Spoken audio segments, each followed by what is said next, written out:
Nabi Isa lahir dari Maryam, seorang putri yang solihah.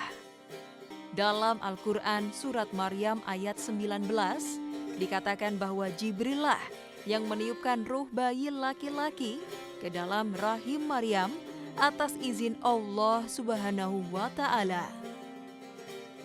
Maryam membesarkan Isa di negeri Mesir selama 12 tahun. Nabi Isa alaihi salam diangkat menjadi rasul ketika ia berusia 30 tahun. Assalamualaikum warahmatullahi wabarakatuh.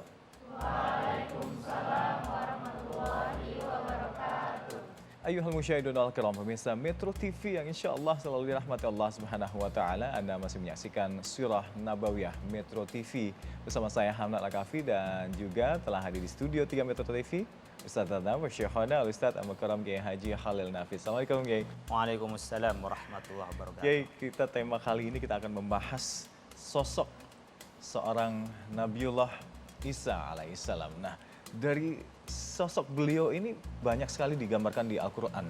Seperti apa kisahnya itu ya? Ya, di Al-Quran itu Nabi Isa disebut 25 kali. 25 kali? 25 kali menyebut Isa. Karena Nabi Isa adalah manusia yang Allah ciptakan secara unik kedua setelah Nabi Adam. Ya, kalau Nabi Adam itu tanpa bapak, tanpa ibu. Sementara Nabi Isa itu tanpa bapak. Ibunya yang Jadi ibunya yang ada Siti Maryam. Siti Maryam adalah termasuk 4 wanita yang nanti menjadi ibu-ibu kita di surga. Masya Allah. Setelah Siti Fatimah, Siti Asia, dan Siti Khadijah. Dan Siti Maryam ini adalah perempuan suci yang tak pernah disentuh oleh laki-laki. Ia ada di mihrab untuk apa? Tahannus. Tahannus itu adalah untuk menyatukan diri dengan Sang Khalik kepada Allah Subhanahu wa Ta'ala. Sehingga lahirlah Nabi Isa alaihissalam. Ketika malaikat memberikan informasi kepada Siti Maryam menyebutkan bahwa ia akan diberikan seorang anak yang namanya Isa Al-Masih.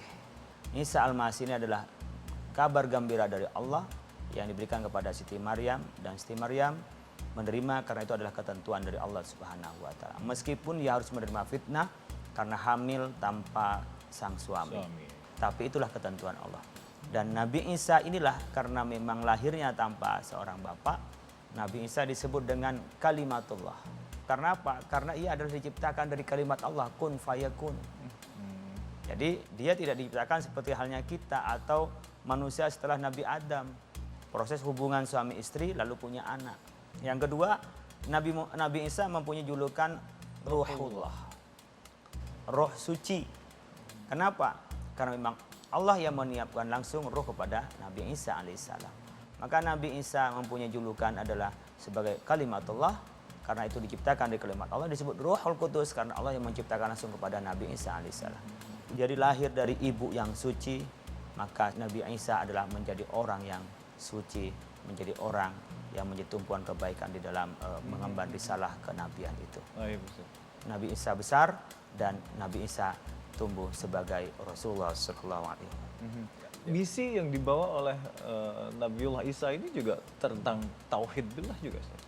Ya tentunya semua yang dibawa oleh Nabi. Jadi risalah Nabi dari awal sampai akhir itu adalah risalah tauhid. Jadi tauhidnya tidak ada yang berbeda mulai dari Nabi Adam sampai Nabi Muhammad SAW. Semua adalah sama, adalah kepada Allah. Tidak ada yang menduakan. Tidak ada yang sebenarnya adalah Allah akan jadi dua, tidak akan pernah. Karena kalau Allah sudah jadi dua, berarti sudah tidak mungkin jadi Tuhan. Karena ada dua Tuhan, la fasadata, pasti akan hancur. Oleh karena itu, semua nabi itu membawa risalah tauhid. Yang berbeda adalah syariahnya. Maka disebutkan dalam Al-Quran, likullin ja'alna minkum syir'atan wa minhaja. Allah menjadikan di antara kalian adalah tauhidnya yang sama, tapi likullin ja'alna minkum syir'atan, syariahnya aja yang berbeda. Artinya pola syariah yang nabi-nabi terdahulu itu kepada nabi berikutnya ada perubahan, dan terakhir adalah penyempurnaan pada Nabi Muhammad SAW. Penyempurnaannya ya. Penyempurnaan. Oleh karena itu mungkin ada disebutkan dalam kitab ilmu usul fikih namanya syar'u man qablana, syariat sebelum Nabi Muhammad sallallahu alaihi wasallam. Apakah syar'an lana menjadi syariat kepada Nabi Muhammad, am laisa syar'an lana, apakah bukan syariat? Oleh karena itu, syariat yang sebelum Nabi Muhammad itu sudah dianggap selesai, hanya berlaku pada zamannya. Kalau toh nanti ada yang sama, tapi syariatnya akan ditetapkan oleh Nabi Muhammad, bukan karena syariat Nabi sebelumnya. Seperti hanya haji itu sebenarnya Nabi Ibrahim tapi bersyariatnya bukan karena ngikutin syariat Nabi Ibrahim, tapi karena disyariatkan melalui ketetapan dan risalah dari Rasulullah SAW. Oleh karena itu, ketika kita risalah Nabi Muhammad, itu hanya risalah Nabi Muhammad, meskipun ada kemiripan, mungkin ada kesamaan dengan nabi-nabi sebelumnya. Dan pastinya itu jauh lebih sempurna ya Kiai. Ya. Baik, kita akan terus membahas bagaimana kita belajar dari sosok Nabiullah Isa alaihissalam. Tetaplah bersama kami di Sirah Nabawiyah Metro TV. Nabi Isa sebenarnya nggak dibunuh. Nabi Isa juga bukan disalib.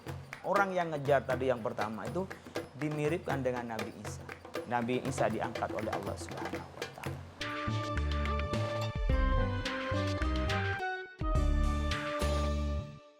Jelajahi cara baru mendapatkan informasi. Download Metro TV Extend sekarang.